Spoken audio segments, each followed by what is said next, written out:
You formed in 2007, but were all in like other bands. How did you come about forming Twin Atlantic?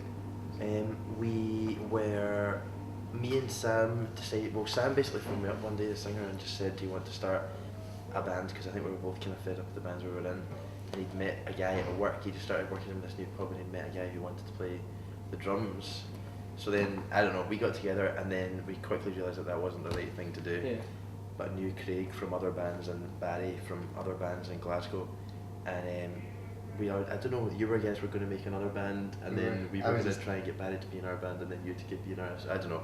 So then we eventually all just, I just happy accident, all came together. I just kind of prostituted myself until someone took me. You followed that by heading out to the studio with producer Ramesh. What was it like working alongside him? Because obviously he's worked with Funeral for a Friend and stuff like that. Yeah, it was pretty exciting to be in the band for very long. Yeah, we played like maybe 4 or 5 gigs together or something, and that was kind of one of the first things we did. And so we were kind of just getting to know each other a wee bit as well, because it was like only a couple of months after we'd started the band together, but he was kind of stayed friends with him and stuff like that. Yeah. He was just really good to work with. He's really he's like a really talented guy. So it was, he came to one of their shows the other night actually as well. Isn't it? Nice. Yeah, still stay in contact with him. That's always a good thing to do. Yeah, definitely. Sure. From that, then you released a Guidance from Colour, and you were backed by Kerrang quite heavily. Were you surprised at how much they promoted you and stuff like that? Or was it just inevitable? Yeah. No, we were like really surprised that they actually wrote anything about us at all, because we were like, we kind of still considered that nobody actually knew who we were. Well, I think no one did, but then obviously they help people to know about, you know, whatever. But I think we were surprised, yeah. But we didn't really. It's weird. It wasn't like we ever really tried or anything like that to kind of like get in the magazine. We weren't in the magazines like that, that magazine like that much, or like that. But we did get a couple of things. It's really cool as well to see your first actual article in print. And compare it to how it is now. Yeah. We all look really different. Like a lot older, sadder. We've changed. Yeah. We've sold out. So. Yeah. You then went like to support, obviously, well, not local band, but Biff Clyro.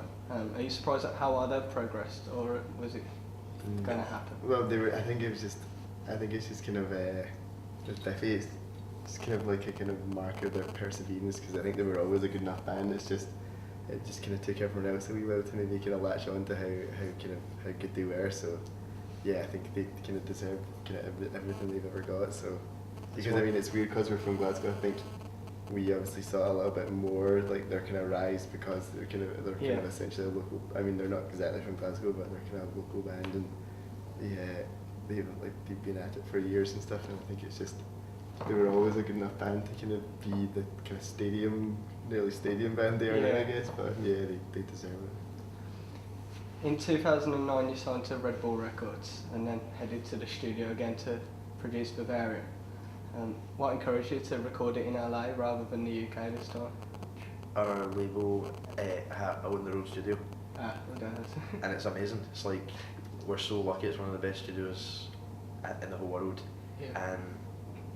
And they just said we could record there if we wanted to, and it wasn't going to cost us any money to hire the studio, so cool. Sounds good. Bit of a no-brainer. And a trip to America as well. Good. I would say it's kind of good to get away, just because it just kind of takes away all the distractions at home. Not like that's a really bad thing, but it just means but it definitely does. It means you can kind of focus on the task at hand and maybe just apply yourself a wee bit more. So it's definitely worked pretty well, I think. Did you get to see much of America, or was it just the studio mostly? We did a tour last Follow Troy with a band called Follow Troy in May, or March, April last year, which we got to see loads of America then, like an awful lot, but not when we were recording.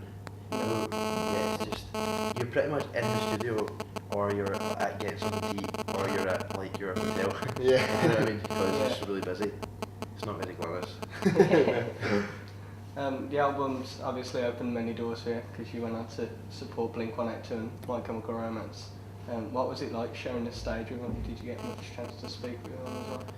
Yeah, like I mean, they were all really nice. I think that the thing is they're such big bands that they've got like these big entourages with them and stuff. So you don't kind of want to like be these like annoying guys that are like hello, just kind of try to talk to them all the time. So we kind of they were like really pleasant and nice, but I think we like to kind of stay out of the way and stuff in these things because like they had like their families with them and stuff. So we didn't want to be kind of like trying to like. I think both of those bands are just so big that it's like, you're right, it's like they're almost like too big to like hang about with or whatever, you know, like security guards and all that kind of stuff. You might have made an impression then because you went with Angels and Airwaves earlier, like last month. That was a bit different because it was like a lot. I mean, they're still a really big band, but it's a lot smaller than those Blink shows were. So kind of got to know them all a wee bit better, and it was a completely different atmosphere to the Blink tour, just in terms of a lot smaller crew. And the weird thing was that they had all their families, or not, well they had a lot of their families with them as well. I think it was mainly, it's probably more just because of the size of the Blink gigs and the high security about the whole thing. That was probably kind of the tension, I suppose. If you had an opportunity to tour with anyone at the moment, who would it be? Anyone? Like, good support. Do they have to be a band? They still are. Oh, and it can be solo artists or DJs, whatever. We watched this Take That documentary last night. That'd be pretty good to support them. Yeah.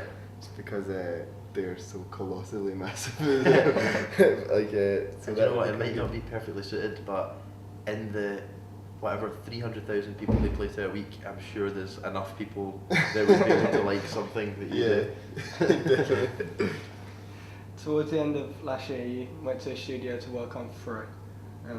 Was it different working with another producer, or did it just feel like you never left? Because you mentioned that they own their own studio. Yeah, it was definitely different working with Gil. I think it was maybe the healthiest kind of relationship we've had, just because it was definitely the most intense album, because it's like the first time we've done like a full album. So, and he's just like kind of a bit of a hero of it all, especially like all of ours. So, yeah.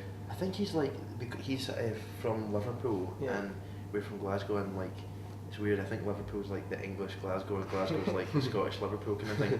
So quite similar, just in terms of like humour and all that kind of stuff. So we got on really easily, quite quickly, I think.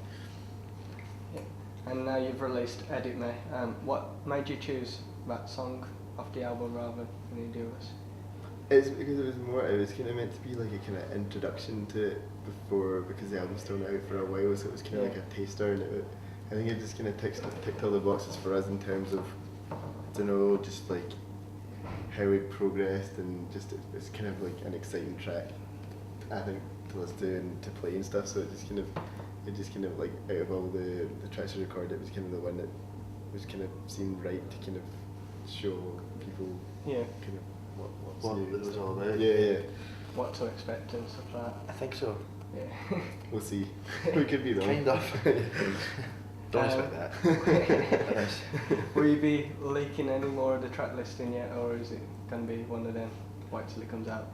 No, I think that you can find the track listing. I think Sam did a thing the other day, didn't he? He did, yeah. So I think he did it in Rock Sound, I think, or something like that. You can see, but I don't think we'll be.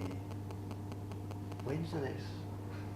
I don't even know. I'm not sure. There will be another single out at some stage before the album, and then the album will The come plan out. is to release the album eventually, one day. People will hopefully hear the album. And that's the main point. Yeah. You've unveiled that you're touring again in May. Do you like being out on tour, or does it get a bit come with the job title or something?